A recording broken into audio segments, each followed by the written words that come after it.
é para deixar todo mundo em choque. O Supremo Tribunal Federal disse com todas as letras, que vai condenar, vai prender, vai caçar o deputado federal Marcel Van Hatten, do meu partido, do Novo, um dos melhores deputados do Brasil, por falas dele na tribuna. Isso aqui é para acabar com qualquer dúvida de quem diz que o Brasil ainda é uma democracia. Ministros do STF não têm mais o pudor de ameaçar um deputado federal na imprensa. Em off, é claro, porque eles nunca revelam seus nomes. E dessa vez o alvo foi o Marcel, depois ele fazer críticas contundentes e pertinentes na tribuna. Leia aqui comigo, ó. Deputado que chamou o STF de mafioso e chantagista entra na mira da corte. Integrantes do STF avaliam que é real a possibilidade do deputado bolsonarista Marcel sofrer consequências graves pelas ofensas que proferiu contra a corte. Não chegam a descartar, inclusive, a possibilidade de o congressista perder o seu mandato. Na quinta-feira, o parlamentar fez um discurso no plenário da Câmara, no qual chamou o presidente Lula e o ministro Alexandre de Moraes de cruéis e covardes e classificou o STF de organização mafiosa. Eu vou mostrar aqui para vocês o vídeo. Assistam aqui comigo e escrevam para mim nos comentários se o que o Marcel está dizendo é uma crítica pertinente e protegida pela imunidade parlamentar. Escreve aí nos comentários enquanto se assiste e vai deixando seu like, olha aí. Lula é cruel, Alexandre de Moraes é cruel, são covardes, Lula e Alexandre de Moraes são covardes. São covardes. Aliás, digo mais, o que estão fazendo no STF hoje é coisa de mafioso. E não é só o Alexandre de Moraes por isso. A máfia depende de uma organização, e a organização que hoje está no STF é mafiosa, colocando inclusive a faca no pescoço de várias outras pessoas. Kassab, Deltan, Salles, puxando os processos de volta para o STF para, segundo a própria imprensa, chantagear a classe política inteira no Brasil e a população como um todo. Por isso, senhor presidente, para concluir, peço tolerância os 30 segundos apenas. Pedimos a retirada de pauta desse projeto de decreto legislativo e conclamamos esta Câmara dos Deputados para fazer aquilo que é mais urgente: anistia humanitária para essas pessoas que sofrem injustiça, instalação da CPI do abuso de autoridade do STF e do TSE e lá no Senado da República, impeachment desses criminosos mafiosos que estão hoje no Supremo Tribunal Federal e não merecem a toga que vestem, na verdade, a desonra. E aí, o que você achou do discurso do Marcel, do que ele disse? Se você gostou, então curte o vídeo para que a voz da nossa indignação chegue a mais pessoas, senta o dedo no like, e eu vou te mostrar agora a incoerência do STF em querer pegar o Marcel e não os jornalistas da grande mídia. Espera aí que eu vou te mostrar uma fratura exposta, fratura do tamanho de um dinossauro na coerência do STF que você tem que ver. Mas antes disso, me responde aqui uma outra pergunta. Você viu onde o Marcel fez o discurso? Se viu de qual lugar? Vou colocar a cena aí. Olha onde é que ele tá aí, ó. Eu vi, você viu, mas os ministros do STF só podem não ter visto, porque ele fez o discurso na tribuna da Câmara, que é o local mais sagrado do Congresso, talvez até da democracia. A imunidade parlamentar, prevista no artigo 53 da Constituição, já é absoluta, apesar do STF relativizar a imunidade para punir quem eles não gostam. Mas, até mesmo no Supremo, tem uma jurisprudência, ou seja, uma série de decisões anteriores, dizendo que as falas feitas na tribuna detêm uma proteção absoluta. Olha aqui o que escreveu o ministro André Mendonça ao arquivar a investigação contra o Nicolas Ferreira por conta daquele discurso da Nicole. Eu separei aqui para você dar uma olhadinha. Acompanha aí comigo, ó. Olha aí, ó. Aqui é o próprio texto da decisão para você ver. É da jurisprudência da Corte o entendimento segundo o qual, quanto às manifestações dos parlamentares dentro do Congresso, seria até mesmo dispensável analisar o nexo da causalidade entre a fala dele lá dentro do Congresso e o cargo dele. Eis que é evidente. É evidente a conexão, é evidente que está protegido, atraindo a regra imunizante de amplíssimo espectro na expressão que foi usada pela ministra Rosa Weber no julgamento de um outro caso. Ou seja, quando o parlamentar fala dentro do Congresso, ele está absolutamente protegido. Tá aí, gente. Mas alguém duvida agora de que o STF, de forma casuísta, por conveniências, vai mudar a sua jurisprudência para dizer que os parlamentares não têm mais imunidade absoluta prevista na Constituição, nem na tribuna? Alguém duvida que ele vai fazer isso? Especialmente quando eles usarem essa imunidade, essa prerrogativa, para criticar ministros do STF? Alguém duvida que eles vão relativizar o que não é relativizado pela Constituição? Olha, gente, nem precisa duvidar. Os próprios ministros já confirmaram. Olha isso aqui, ó. Olha aqui comigo, ó. Os ataques embasaram uma representação do líder do PT na Câmara, Lindenberg Farias, à Procuradoria-Geral da República, PGR, pedindo a abertura de uma ação penal contra o deputado novo Marcel Van Hatten. Ministros do Supremo avaliam que a gravidade das falas é suficiente para que o deputado seja denunciado. Se isso ocorrer, ele vai ser julgado pelo STF e corre o risco de perder o mandato, entre outras punições. Parte dos magistrados avalia que as agressões de Marcel Van Hatten justificam uma penalidade dessa magnitude. Agora, olha o absurdo, gente. Olha a fratura exposta que eu prometi para vocês do tamanho de um dinossauro. O STF quer investigar o Marcel pelo que ele falou, mas na fala dele, ele repetiu o que a imprensa inteira disse. Só que aí o STF não vai fazer nada com o consórcio de imprensa, né? Com os porta-vozes deles da imprensa. E lembre que o consórcio de imprensa não tem imunidade, jornalista não tem imunidade parlamentar. Mas aí o STF vai perseguir o Marcel, que tem imunidade parlamentar. Olha aqui o tamanho dos absurdos, ó. Jornal aqui, Valor Econômico. Com nova regra sobre foro, Moraes manda voltar ao STF ações contra políticos como Kassab, Gedel e Dallagnol. Contra mim também. Olha lá. A volta dos processos para a corte gerou especulações no mundo político, como no caso do Kassab, que foi vista como eventual retaliação a eventuais acenas do PSD em favor do projeto de anistia aos condenados pelos atos golpistas do 8 de janeiro. Ex-prefeito de São Paulo, hoje ele é secretário de Tarcísio Gomes, próximo ao ex-presidente Jair Bolsonaro. Ou seja, todo mundo está especulando que a subida dos processos é para retaliar políticos específicos, como Kassab, como Salles, como eu, todo mundo que está no espectro da direita. Mas não parou aí. Olha aqui, ó. Metrópolis, arma contra anistia. Nos bastidores, fontes do judiciário viram um novo despacho do Moraes, mandando subir os casos, inclusive contra o Kassab, como uma forma de pressionar o Kassab e o partido comandado por ele a não apoiar o projeto da anistia, conforme lideranças do PSD têm sinalizado que vão apoiar a anistia.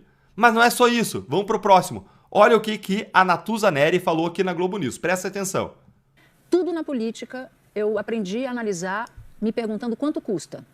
Qual é o custo político para o Centrão de patrocinar o avanço da anistia? É enorme, porque compra uma briga direta com o Supremo Tribunal Federal. E, como disse você, tem um bando de gente amarrado pelo pescoço. O Supremo nunca teve... Com as emendas, então, o que tem de... Imagina, passa anistia. Imagina uma decisão do ministro Flávio Dino, falou assim, bom, então estou decidindo aqui, vamos abrir tudo, Polícia Federal você entra, Tribunal de Contas me passa tudo aqui, vai sobrar o quê? Gente, vocês estão entendendo o que ela está dizendo aqui? Vocês estão entendendo a gravidade disso? Ela está dizendo o seguinte, que os ministros não estão investigando coisas que deveriam investigar, que são emprego das emendas parlamentares para desviar dinheiro público, eles não estão fazendo isso. E aí, se passar a anistia, aí um Dino, aí um ministro vai pegar e vai determinar investigações, vai punir, vai retalhar. E aí o mundo político tá com medo disso. Gente, isso aqui é o quê? É o quê? Me diga se isso aqui não é uma associação de pessoas para praticar crimes. Se não é pessoas se associando para praticar crimes de prevaricação, porque se tem que investigar a emenda parlamentar, tem que investigar. Independentemente de passar a anistia ou não passar. Então o que a Natuza está falando é muito parecido com o que o Marcel falou. O que a Natuza está falando é que os ministros estão prevaricando ao não mandar investigar o que tem que investigar. E se a anistia passar, se eles quiserem passar a anistia, aí em retaliação, com uma motivação pessoal errada e ilícita, aí eles vão mandar investigar para retaliar quem quer passar a anistia. É isso que ela está falando, que eles estão praticando crimes. Ela está chamando eles de criminosos, só que sem usar a palavra criminoso. Ou seja, a mesma coisa com o Marcel, só que ela não tem imunidade. Pergunte se alguém vai fazer alguma coisa contra a Natuza. É claro que não. Vão pra cima do Marcel, que é de direita, mas não é só isso. Olha mais um. Moraes mira canhões contra a anistia e tira Kassab da primeira instância de volta pro STF. O que esse jornalista tá falando que o Moraes tá fazendo? Tá chamando o Moraes de criminoso. É a Ariane Cantanhede. Olha aqui. O Supremo está atento e já posicionou seus canhões contra o projeto. ampliou novamente o foro privilegiado para quem é acusado de crimes cometidos em mandatos anteriores e já usa na prática a mudança ao puxar de volta um processo contra Gilberto Kassab, dono do PSD, que estava na primeira instância. O cara tá falando aqui a mesma coisa, que eles estão chantageando, que eles estão sequestrando as decisões dos parlamentares, pressionando os caras com abriações e investigações contra eles, o que é absolutamente criminoso se isso estiver acontecendo. E a imprensa tá falando que isso está acontecendo. Vocês entendem, então, o absurdo disso? É absurdo ao quadrado.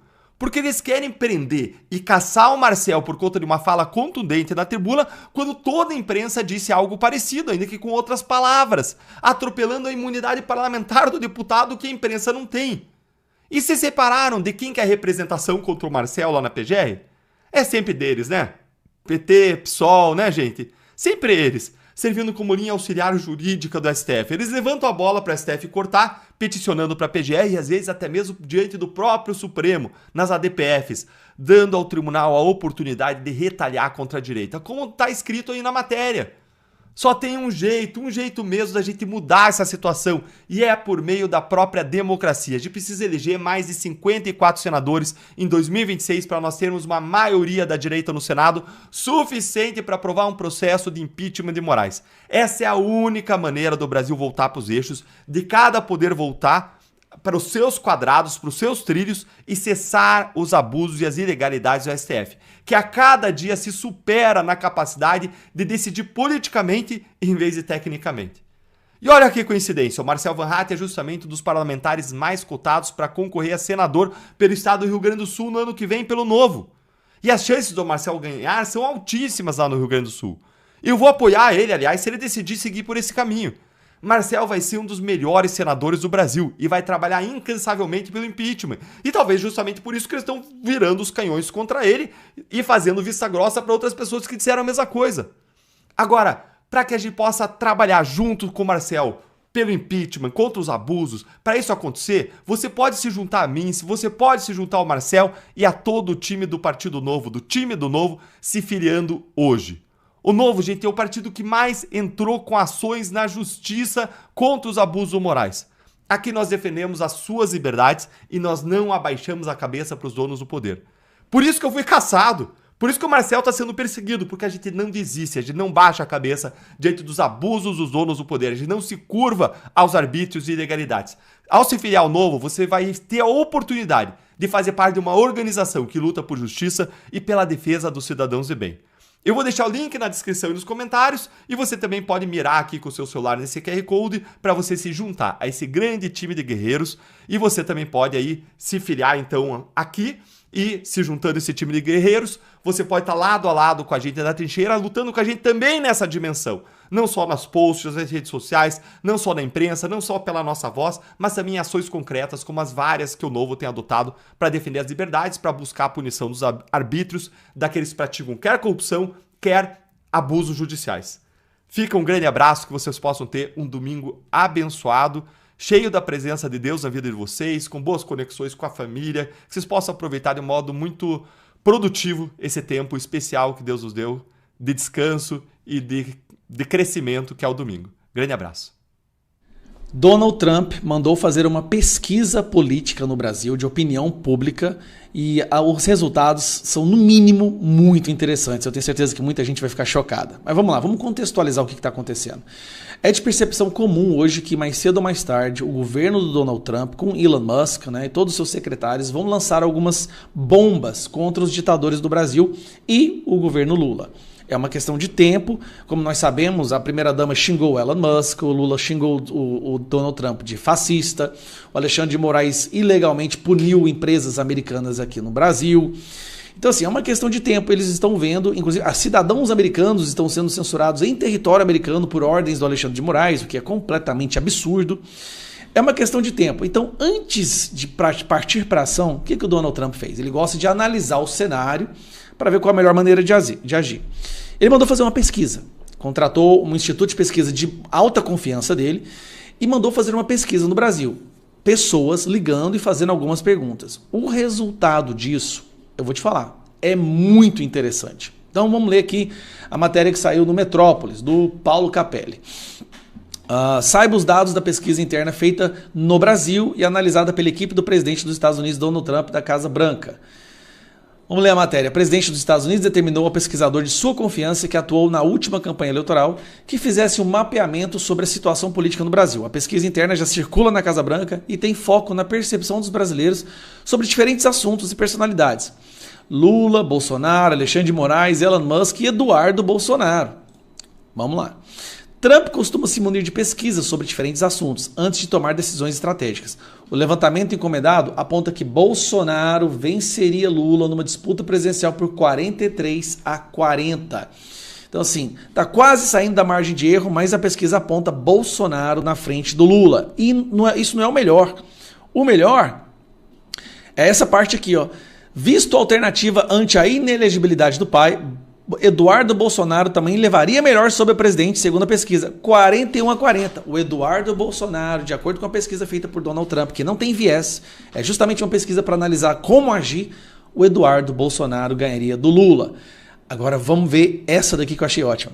A pesquisa interna também apontou que 29% dos brasileiros entrevistados acreditam que Jair Bolsonaro violou a lei, contra 31% que avaliam que o ex-presidente não feriu a legislação. Ou seja, depois de toda essa enxurrada de narrativas, nós temos mais brasileiros que acreditam que o Bolsonaro é inocente do que brasileiros que acreditam que o Bolsonaro é culpado.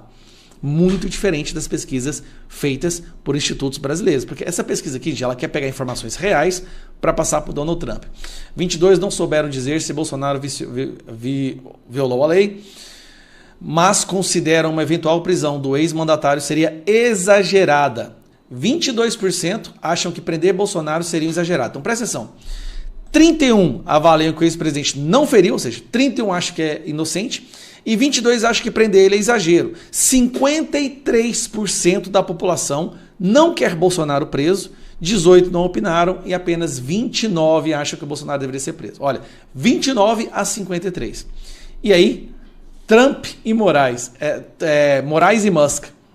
Olha só, Moraes é rejeitado por 47% dos entrevistados, gente. Metade do Brasil rejeita o Moraes. Elon Musk, por sua vez, foi rejeitado por 38% dos entrevistados. E 74% do povo acha que o Brasil está indo na direção errada. Então, peraí. Nós temos aí uma pesquisa mostrando que Bolsonaro ganha, Eduardo Bolsonaro ganha, Moraes tem metade do Brasil contra ele, 53% acha que o Bolsonaro não deveria ser preso contra 29% e apenas 38% rejeita o Elon Musk. Cara, vamos lá. Essa é uma pesquisa que foi pedida por alguém que quer um resultado real para tomar decisões estratégicas. Então ela não tem viés, não é tendenciosa para lado nenhum, não é feita por um político brasileiro, por uma instituição brasileira. É um cara que quer saber como agir. Por quê? Ele virá com algumas ações que a gente já sabe. Vai ter a questão do passaporte, lei Magnitsky, tem o documento do Felipe Martins que foi fraudado em território americano, dentro de uma organização americana. Então é um crime federal já, eles vão descobrir quem foi que cometeu. Tem a questão das tarifas, vai vir muita coisa. Vai vir muita coisa para complicar a vida desse governo e para envergonhar e complicar a vida daqueles que querem transformar o Brasil numa ditadura. E agora o que essa pesquisa mostrou para o Donald Trump? Que ações que ele tomar contra Lula, contra Moraes, vai ter apoio da população brasileira. Por quê? Por causa da rejeição que essas pessoas têm. Entendeu? O que ele queria ver? Se agir dessa maneira ia fazer com que o brasileiro ficasse contra o Donald Trump ou a favor. E o que ele percebeu? Que o povo quer que o Moraes seja punido e o povo quer que o Lula leve, né, bastante e não seja reeleito. Muito interessante, eu acho que essas informações vale a pena dar uma relida. Se você quiser ler, tá no Metrópolis, se você quiser ler a matéria com calma, tá? E é isso aí, galera.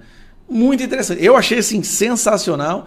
Se ele precisava de uma pesquisa para mostrar que ele deve fazer alguma coisa, essa pesquisa só confirma que uma ação dele será, de certa forma, bem-vinda pela maioria do povo brasileiro. Agora, antes de você ir para o próximo vídeo, aqui na descrição e no comentário eu deixei um link.